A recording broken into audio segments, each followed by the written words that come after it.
So hello. आज हम discuss करेंगे मॉलिक्यूलर बायोलॉजी के बारे में। हमें बेसिक मॉलिक्यूलर बायोलॉजी का मैकेनिज़्म तो पता है, जिसमें डीएनए से आरएनए में कन्वर्ट होता है और आरएनए से प्रोटीन बनता है। तो डीएनए एक टाइप का ब्लूप्रिंट है, जिस अपने बॉडी में जो भी फंक्शन होता है वो डीएनए के थ्रू ही होता है। डीएनए टू जो आरएनए बनता है वो ट्रांसक्रिप्शन के थ्रू बनता है। आरएनए टू प्रोटीन ट्रांसलेशन के थ्रू बनता है। And reverse transcription RNA to DNA होता है, वो रिवर्स ट्रांसक्रिप्शन के थ्रू होता है। और डीएनए का रेप्लिकेशन होता है जब हम सेल डिवाइड होते हैं। बेसिक डीएनए का रेप्लिकेशन होने का मैकेनिज़्म ये है। ये डीएनए डबल हेलिक्स है। इसका डीएनए डबल हेलिक्स है। इसके स्टार्टिंग पार्ट में टोपो आइसोमेरेस लगता है, जो एक टाइप का टॉर्शन में हेल्प करता है। फिर डीएनए हेलिक्स लगता है, जो डीएनए को अनबाइंड करता है और उसके बीच के हाइड्रोजन बॉन्ड को तोड़ता है। और यहाँ पे सिंगल स्ट्रैंडेड बाइंडिंग प्रोटीन है, जो डीएनए के एक स्पेसिफिक साइट पे होता है, जहाँ से डीएनए रेप्लिकेशन स्टार्ट होता है। डीएनए के स्ट्रैंड के दो पार्ट होते हैं, leading strand and lagging strand.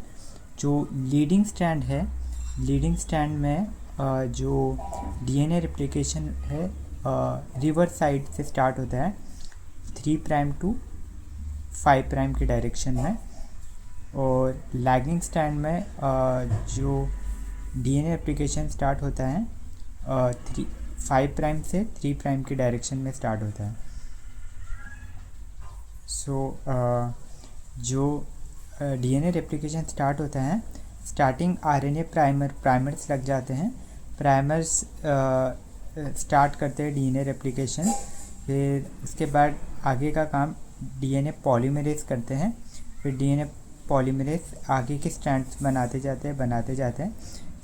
Lagging strand में क्या होता है कि कुछ टाइम तक कुछ पार्ट्स तक डीएनए पॉलीमरेज रेप्लिकेट करता है, उसके बाद अगेन ब्रेक लेके आगे वापस रेप्लिकेशन करता है, स्ट्रैंड्स बनाता है। इसको हम ओकाज़ाकी फ्रैगमेंट भी बोलते हैं, जो थोड़ा सा पार्ट बनाता है फिर ब्रेक लेता है, थोड़ा सा पार्ट बनाता है ब्रेक लेता है, फिर ओकाज़ाकी फ्रैगमेंट दोनों के बीच में ग्लू कर देता है। और डीएनए लाइगेज दोनों के बीच में दोनों स्ट्रैंड्स को जोड़ देता है, फिर वो एक पूरी स्ट्रैंड बन जाती है। बट लीडिंग स्ट्रैंड में कंटिन्यूस बनते जाता है। तो ये डीएनए पॉलीमरेज है।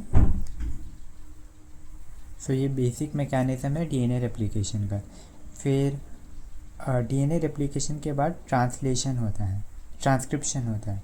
तो ट्रांसक्रिप्शन का बेसिक मैकेनिज़्म है एमआरएनए बनाना। तो डीएनए से एमआरएनए बनाने का प्रोसेस है।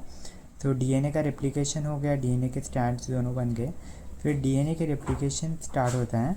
तो डीएनए में एक प्रोमोटर रीजन होता है, प्रोमोटर रीजन जहाँ से आरएनए एमआरएनए बनता है। तो डीएनए के प्रोमोटर रीजन पे आरएनए पॉलीमरेज अटैच हो जाता है। आरएनए पॉलीमरेज देन अटैच होने के बाद उस डीएनए के एक स्ट्रैंड से एमआरएनए बनाना स्टार्ट करता है। तो देख सकते हैं इनिशिएशन स्टार्ट हो गया, एमआरएनए बनना स्टार्ट हो गया। फिर ये और आगे तक जाता है, डीएनए के वो पॉइंट तक जाता है जहाँ पे जैसे इधर एक प्रमोटर रीजन था डीएनए में एक टर्मिनेटर रीजन भी होता है। तो आरएनए पॉलीमरेज जब तक वो टर्मिनेटर रीजन तक नहीं पहुँचता, तब तक वो एमआरएनए बनाता जाता है। तो ये पॉइंट तक पहुँच गया। उसके बाद RNA polymerase reaches the termination. तो ये पॉइंट तक आरएनए पॉलीमरेज एमआरएनए बनाता है। फिर टर्मिनेशन होता है। फिर जो पॉइंट तक आरएनए पॉलीमरेज टर्मिनेशन तक पहुंच गया, वो पॉइंट से आरएनए पॉलीमरेज अपने आप को डीएनए से अलग कर देता है, और जो एमआरएनए जिस स्ट्रैंड बनाया है वो रिलीज हो जाता है। RNA polymerase releases from the DNA and mRNA is released. अभी हमने जो ट्रांसक्रिप्शन के थ्रू जो एमआरएनए बनाया वो एक्चुअली प्री mRNA है। तो प्री mRNA में ऐसे भी कुछ रीजन होते हैं जो नॉन कोडिंग रीजन होते हैं, जिसका प्रोटीन बनाने में कोई रोल नहीं होता। तो हमें ये प्री mRNA को mRNA में कन्वर्ट करने के लिए इसमें से इंट्रॉन्स को रिमूव करना पड़ता है। इंट्रॉन्स का बेसिकली कोई रोल नहीं होता है कोडिंग, इसमें एक्सॉन्स का रोल होता है mRNA में, जो बेसिकली एक्सप्रेस होता है आगे जाके। तो ये है RNA का transcript 5 prime to 3 prime direction में, जिसमें ये जो इंट्रॉन्स है और ये एक्सॉन्स है green reason.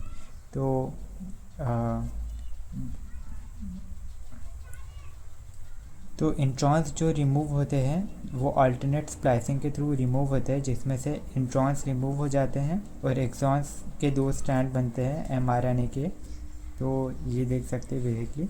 So introns are removed and selected exons are made. So ये है परफेक्ट mRNA का स्ट्रैंड। तो प्री mRNA से mRNA का स्ट्रैंड बन चुका है। सो mRNA का स्ट्रैंड बनने के बाद ट्रांसलेशन होता है। सो ट्रांसलेशन का बेसिक मैकेनिज़्म है कि mRNA से प्रोटीन का कन्वर्जन। सो mRNA से प्रोटीन का कन्वर्जन होने के लिए बेसिक कंपोनेंट चाहिए होते हैं mRNA, जो ये है राइबोसोम। सो राइबोसोम के 2 यूनिट, जैसे कि आप देख सकते हैं राइबोसोम के 2 यूनिट होते हैं, एक स्मॉल यूनिट और एक लार्ज सब यूनिट। तो राइबोसोम का स्मॉल यूनिट mRNA पे अटैच हो जाता है जहाँ पे स्टार्ट कोडॉन है, जैसे स्टार्ट कोडॉन AUG है mRNA में, तो वहाँ पे अटैच हो जाता है। स्टार्ट कोडॉन पे अटैच होने के बाद tRNA जिस पे FMET अटैच हो, tRNA anti codon UAC AUG पे अटैच हो जाता है। तो AUG पे ये लार्ज सब यूनिट स्मॉल सब यूनिट पे अटैच होता है, वो भी स्टार्ट कोडॉन पे, और इसका एंटी कोडॉन है UAC। फिर इनिशिएशन स्टार्ट हो गया इलोंगेशन। तो बेसिक इलोंगेशन में क्या होता है, राइबोसोम के 3 कंपोनेंट होते हैं, एक एग्जिट स्लॉट, एक P साइट और एक A साइट। सो जो P साइट पे है वो स्टार्ट होता है और A साइट पे नेक्स्ट वाला कोडॉन अटैच होता है, और एग्ज़िट पे जब एंटी कोडॉन लग जाता है उसके बाद वो एग्ज़िट हो जाता है। सो ये tRNA आया, अटैच हुआ UAC AUG पे। अभी ये P साइड से एग्ज़िट साइड में जाता है और tRNA अगला tRNA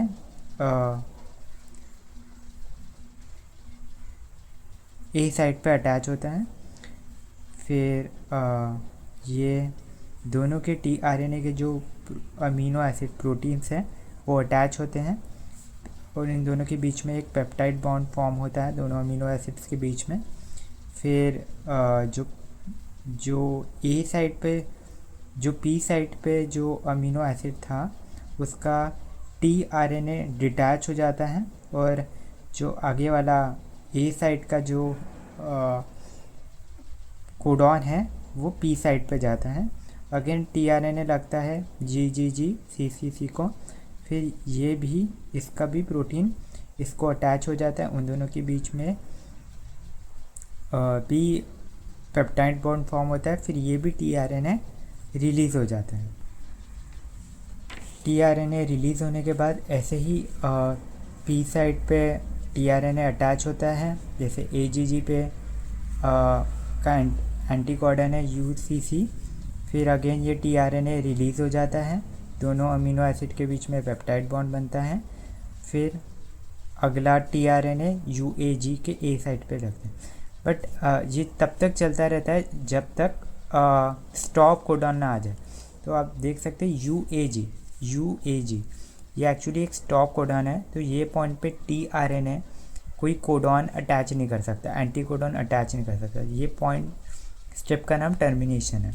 सो एक रिलीजिंग फैक्टर रिलीज़ होता है और जो रिलीजिंग फैक्टर है बाद में A साइड पे अटैच होता है और P साइड पे लास्ट जो tRNA था वो डिटैच हो जाता है और जो पॉलीपेप्टाइड चेन थी वो रिलीज़ हो जाती है लास्ट T चेन से तो ये पॉलीपेप्टाइड रिलीज़ होने के बाद आगे जाके प्रोटीन का फॉर्मेशन करता है और बाद में स्टॉप कोडॉन पे ये रिलीजिंग फैक्टर रिलीज़ होने के बाद पेप्टाइड बॉन्ड रिलीज़ हो जाता है।